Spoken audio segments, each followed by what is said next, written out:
When you meet someone who's literally transformed financial chaos into strategic success, you pay attention. Today's guest, Tuesday Brooks, isn't just another financial consultant. She's a U.S. Army veteran, multi-credentialed entrepreneur, and the founder of AJOY Management, who's dedicated her career to empowering women-led businesses through what she calls pretty financials, a game-changing approach to bookkeeping that's helping entrepreneurs make sense of their financial world. Tuesday's journey is the kind of story that makes you sit up and listen. From military service to commercial modeling, from advanced degrees at Columbia to becoming a Goldman Sachs business advisor, she's not just talked about transformation, she's lived it.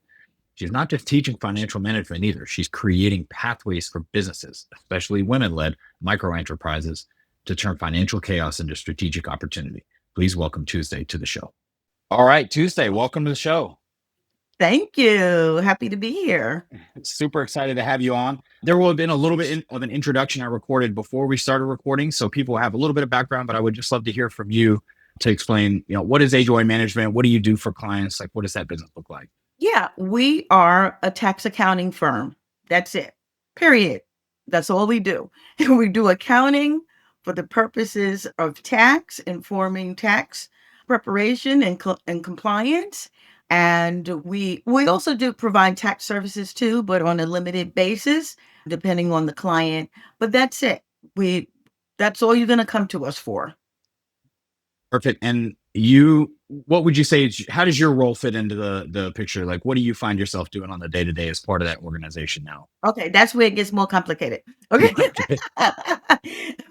Okay. On a day-to-day business, I am the person that's doing this, talking to other professionals about what we do, right? I'm more responsible for marketing and business development and building relationships, and I facilitate workshops and I speak at different events. So that's really what I spend most of my time doing. Perfect. And so the marketing and business development as an example, like what are some of the things you spend a lot of your time doing? What are some of the ways that AJOY is constantly getting new clients and finding new customers?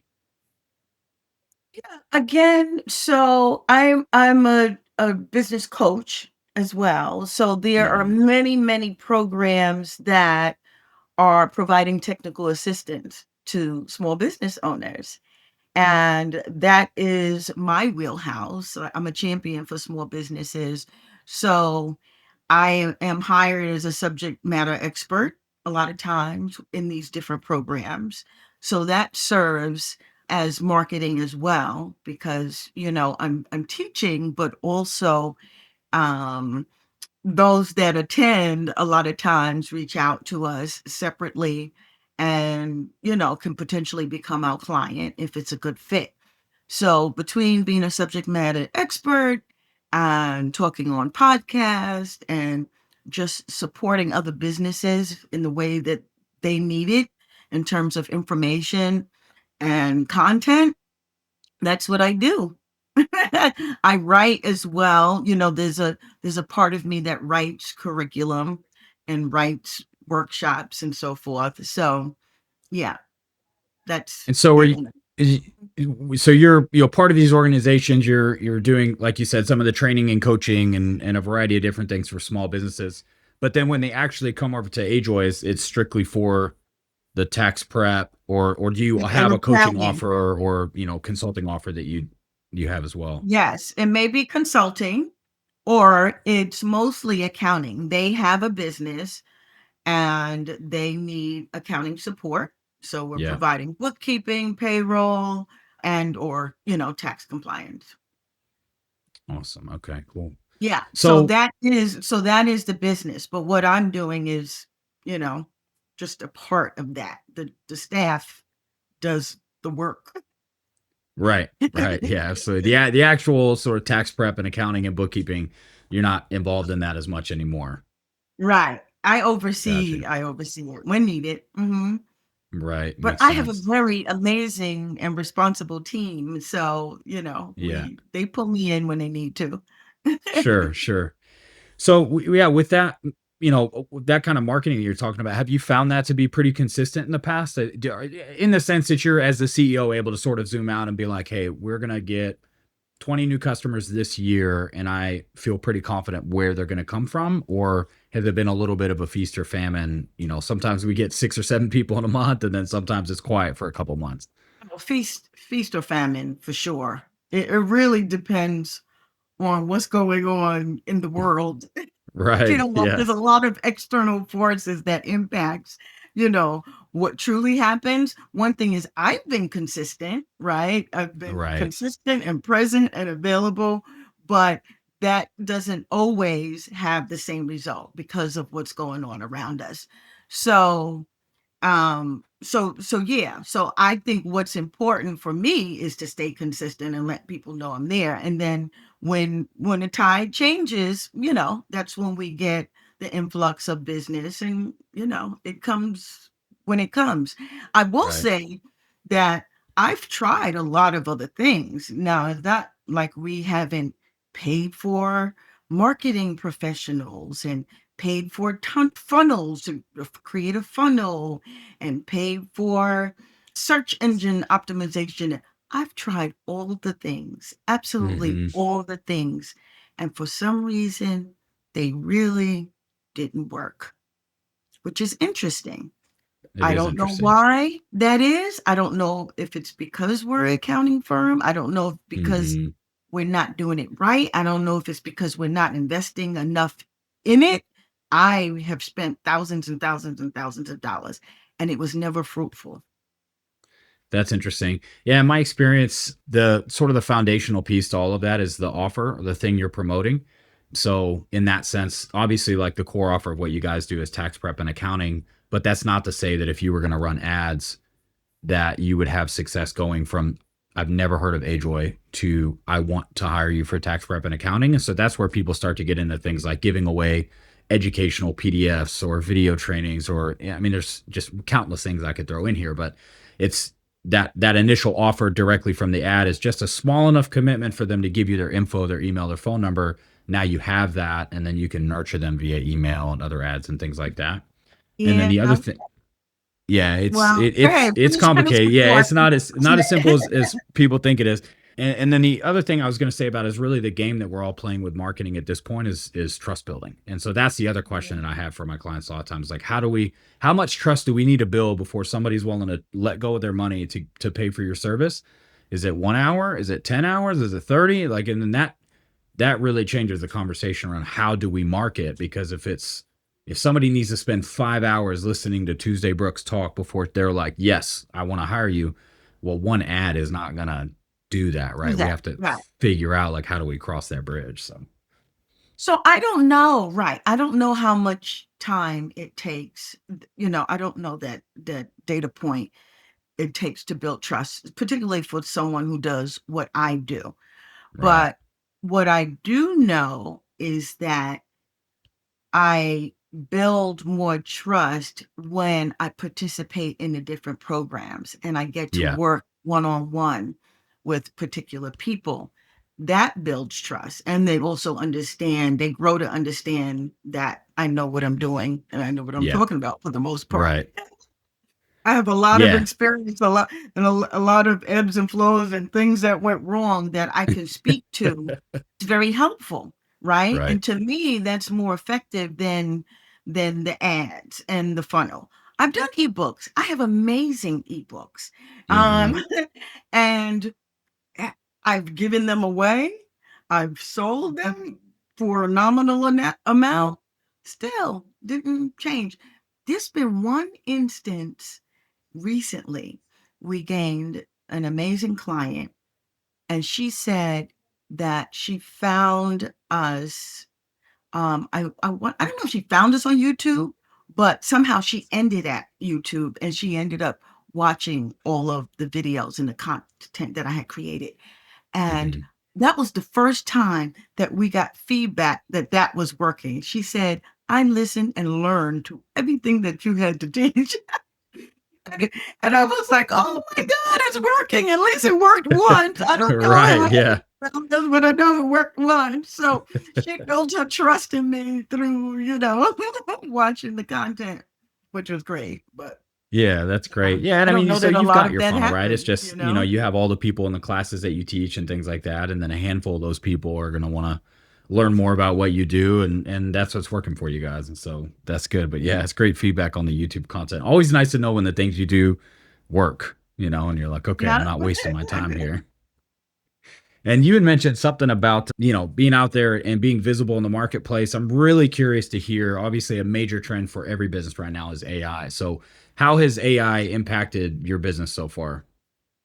Oh, yeah. So internally or externally? Because externally, there's all sorts of things going on with AI, like with the Right. software that we use and how we communicate, with our clients and stuff. They're building all kinds of stuff to in the in the in the realm of helping us be more productive, but it's really complicating things. That it's moving Mhm. too fast, I think, and they're adding so much at once. I don't think practitioners are really getting used to have the time to get used to all the things that are happening. So Right. though that external thing is a bit much. Like I haven't even started using the AI that Google wants to put in my emails. Like I still draft my emails.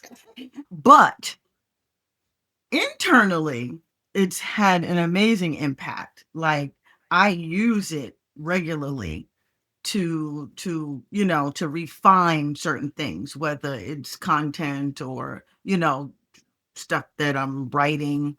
If I have to create any type of outline or proposals and stuff like that, like Right. I use it regularly. So I think it's had an amazing impact on productivity from a, internal perspective.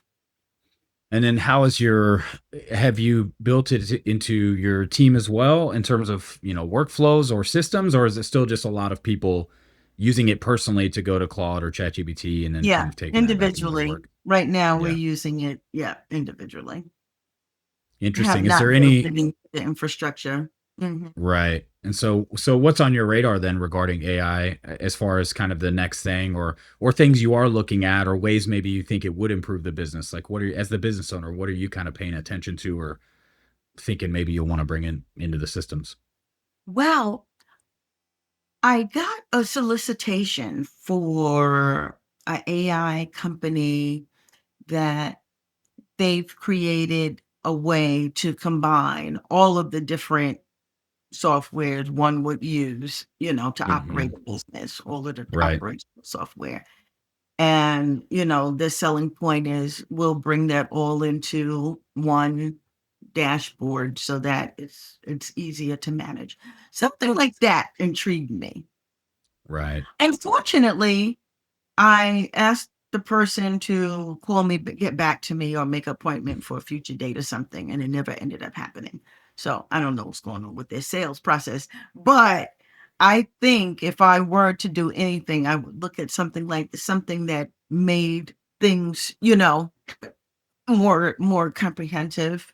And Hmm. because right now we do have a lot of different things that we're utilizing, and we go Yeah. to them directly as opposed to it being all under the same dashboard.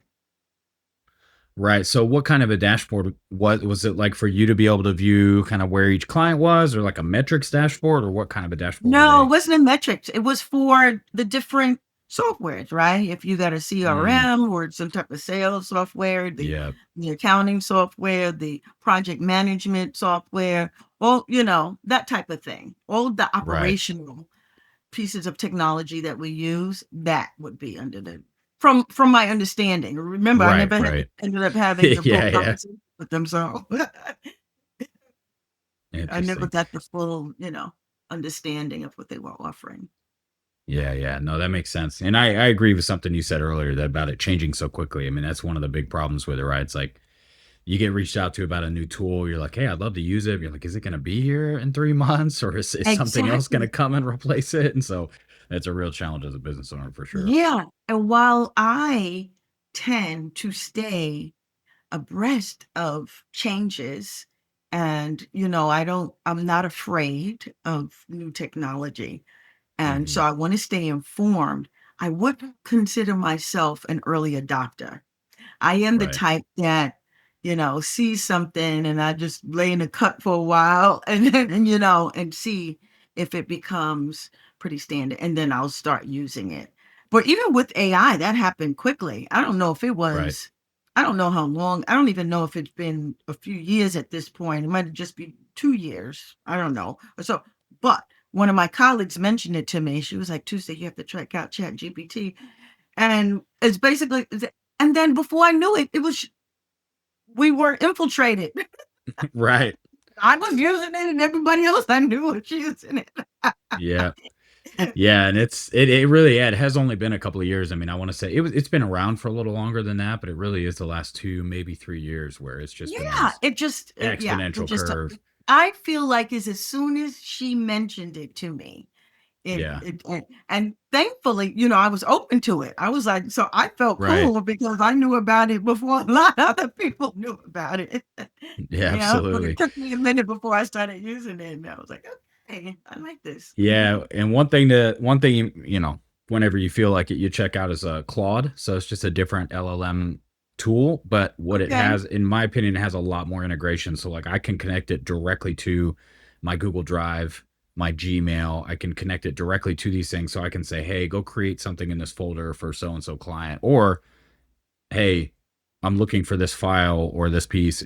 So you can start to have it's a little bit more integrated with some of the things you're doing every day to Mm, manage your inbox, for example. It's like, hey, summarize what's in my inbox right now, or all kinds of workflows and stuff you can create from it. So interesting. Okay. yeah, there's some really cool things out there. So as we look to, obviously we're coming to the end of the year, which is crazy to think about. Time just seems to continue going faster and faster. But for 2026, what's one thing that you're aiming for AJOY Management in the new year? Oh, for a joy? I thought I was Hmm. thinking of myself. Free time for me. Free time, more time off. Yeah, I get it. Time off. We have a lot of time off. I have no complaints. We have really good work balance. There's no balance, but work life situation over this way. Yeah, I take the time that I need and enjoy life personally.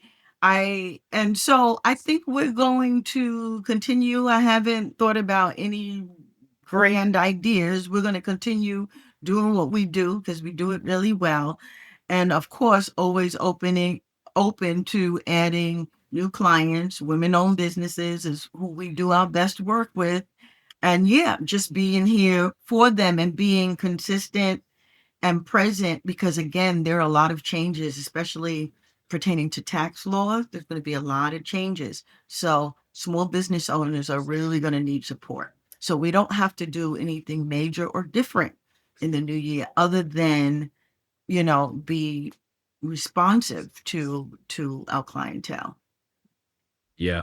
And so, how do you, as the CEO, how do you measure the health or the success of the business? Is it just revenue and number of clients, or is there what metrics are you using to know that things are on the Well, right it track? is it you know what? Because we're a small firm, it Mhm. largely has to do with I judge it by how much of my time is actually impacted. To be Oh, honest, interesting. Right. um, if my team is not feeling overwhelmed, everyone has their work to do, but they're not feeling overwhelmed. I don't have to intervene as much, and I still get to work on the things that I'm responsible for in terms of business development and so forth. Then that's my gauge. The moment that I'm pulled in and have to do more hands-on work is an indication to me that we're not balanced. We don't, so for instance, we don't work on tax deadlines. That's not a thing. We stopped that some years ago. And one of my colleagues hit me to it. She was like, "Why are you working up to the deadline? You don't have to. You're the owner of the company." I was like, never even dawned on me. So we stopped that. We stopped, a week before processing returns.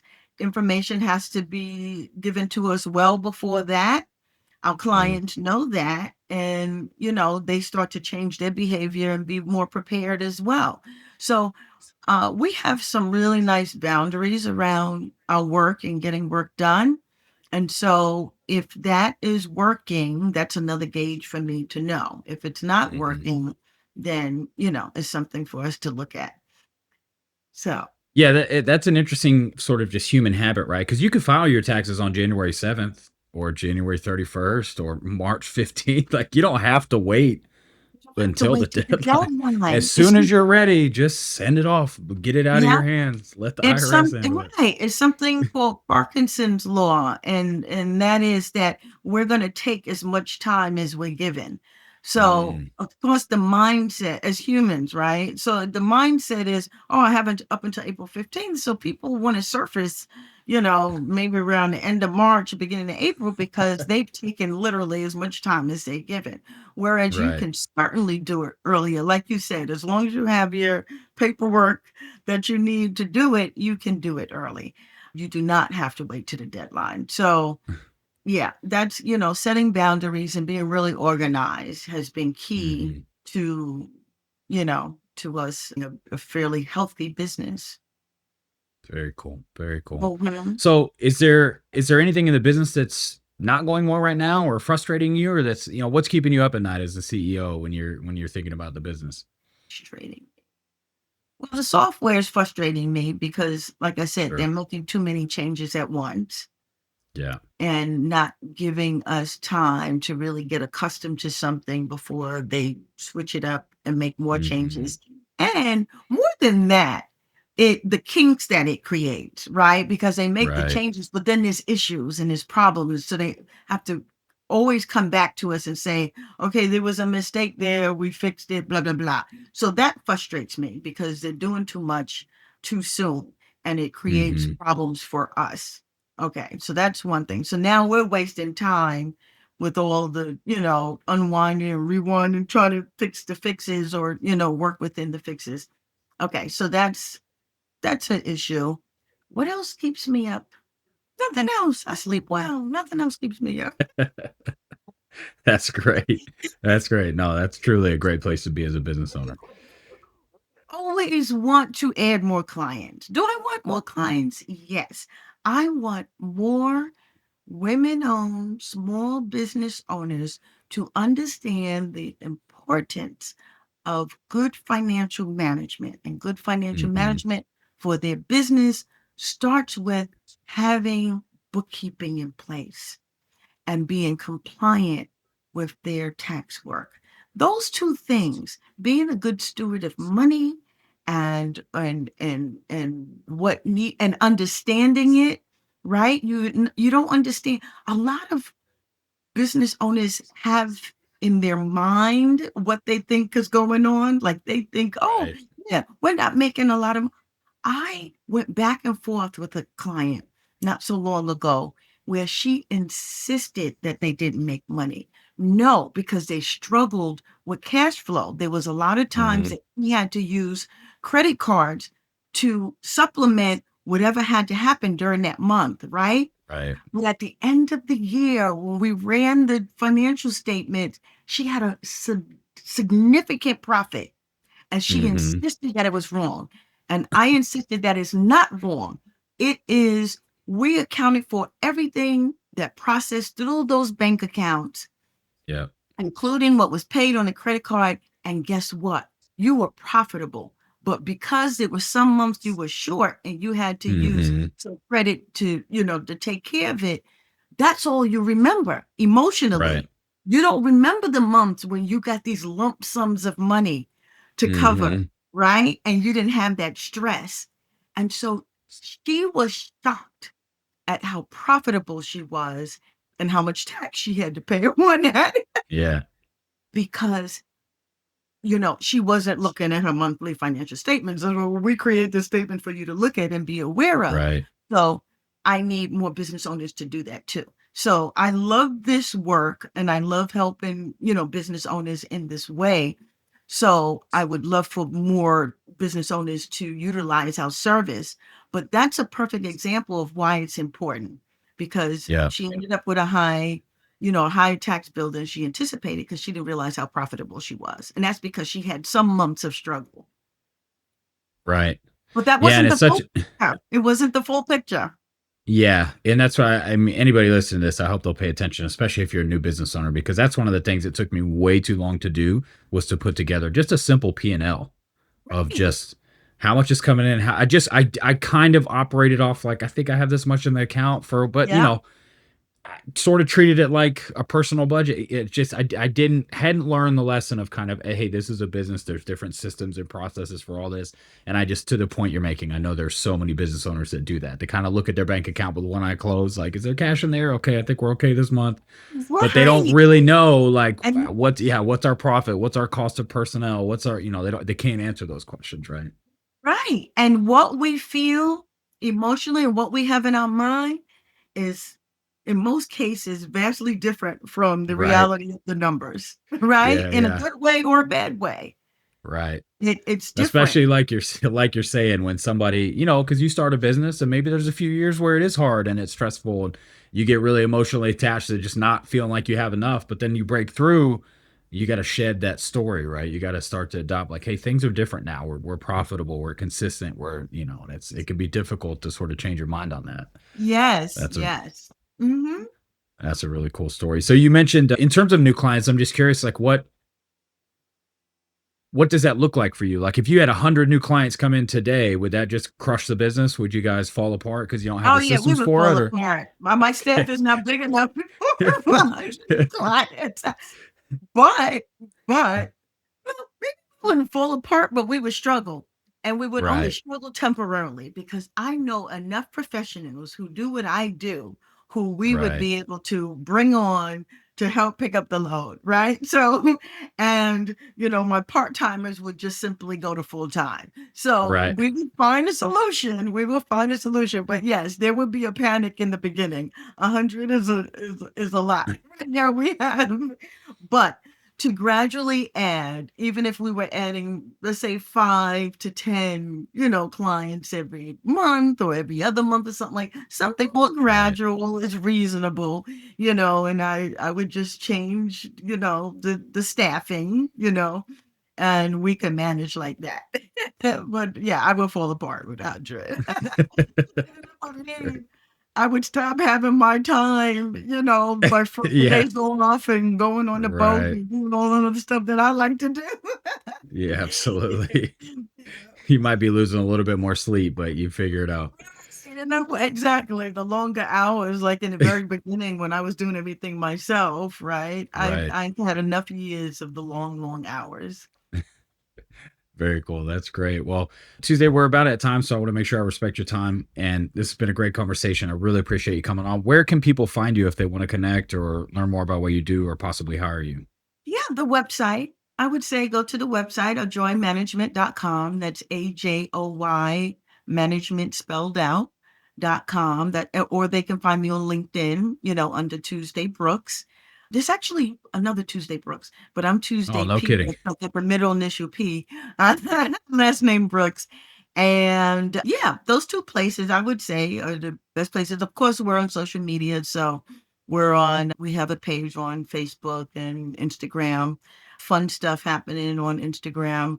At the handle is AJOY Worldwide, AJOY Worldwide. Otherwise, I think the website, because they can schedule a consultation. I have a one-off consultation where we'll have a conversation and see what their needs are, and then we take it from there. Very cool. Well, that's wonderful. Thanks again for coming on. Yes, thank you.